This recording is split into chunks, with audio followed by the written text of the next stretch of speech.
Soomaaliya ku hadlo Soomaali ah laakiin Soomaali Ethiopiana waxayna saraakiishaasi aad u dhageystaan oo mar walbana ay arkaan barnaamijyadeeda xaq u dirka waan u mahad celinayaa sarkaalkaasi ciidankii Soomaaliyeed oo tuutaha Eritreanka wata dagaalka marka ay galeen fakto hore hub aanan weligood aynan maqal ayaa dhalinyaradeenii lagu leeyay marka hubka uu ku bilowday qaarna way baxsadeen qaarna halkaas ay ku nafwaayeen qaarkii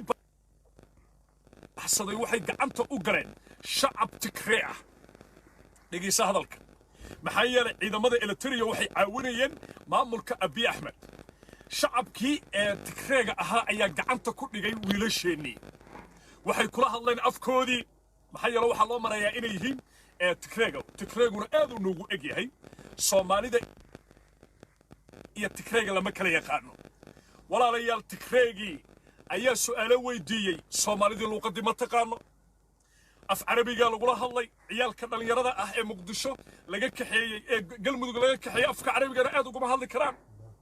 mar alla iyo markii la arkay dadku inay Soomaali yihiin oo waliba ay yiraahdeen war waan nala soo qalday Soomaaliyan nahay isxaan male Tigrayguye waa la gowracay dhalinyaradeenna meydadkii la gowracay ayuu sargaalkan dhalashadiisa dambe ay tahay Soomaali laakiin Soomaali Ethiopianka ah ee ka soo jeeda beesha Garre ayaa ii xaqiijiyay in shacabka Tigraygu ay dhamaystireen dhalinyaradii Soomaaliyeed ee cararayay maxaa yeelay calanka Eritrea halka ugu dhagan tuutaha Eritreanka ay wateen magaca ay ku howlgalayeen Eritrean buu ahaa magaca Soomaaliyeed waliba macawistan Ethiopianku uu halka saarto oo la yiraahdo Soomaalidu waxay u taqaanaa igad aan kaduutay alaabta la laamayso waa taqaanaa macawisadii hore ayay halkan ku wateen sidii Ethiopianka ama Eritreanka ayaa loogu libisay xerada markii laga kaxeeyana magaca Eritrea ku howlgalayeen markay dhalinyaradaasi intooda badan risaastu ay haleeshay qaar kamida la gowracay ayaan anagu wasiduu leeyahay sargaalkan Soomaaliga ah ee Ethiopianka ah ee Soomaali Ethiopianka dhalashadiisa dambe ay tahay walaalaha Soomaaliyeed ee Garre marka wuxuu yiri waxaan la yaabay anigana naxdin ugu beeray markii naloo keenay ama aan helnay markaan deegaanka gacanta ku dhignay wiilashiyo gowracan waliba wiilasha Soomaaliyeed surkana waa laga gowracay ma Tigrayba isxaan leh ma Ethiopiana isxaan leh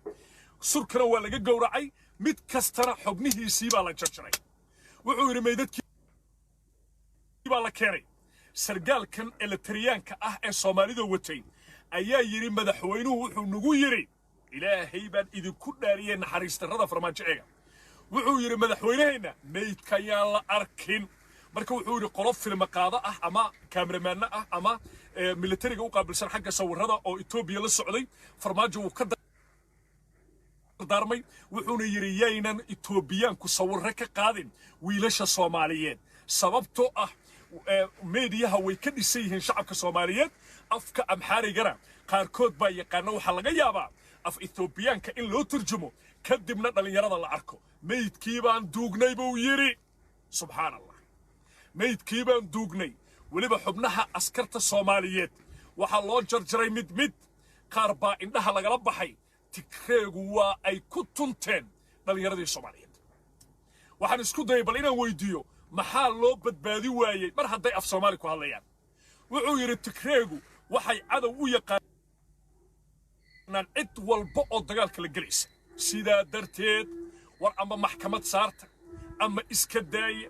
deegaanada Tigrayga oo dhanaa marqaati laga yahay waa la xaqiijiyay farmaajo saraakiishii iyo dhalinyaradeenii wuxuu u galiyay labiska Eritrea sidaasay ku dagaal galeen sidaasaa lagu laayay wuxuuna yiri yaan la kashifin meydadka qariya meyd ay Soomaali dugtara kuma jirto annaga war isku jabino meydka Ethiopianka askariga dhaxda laga jibiyaa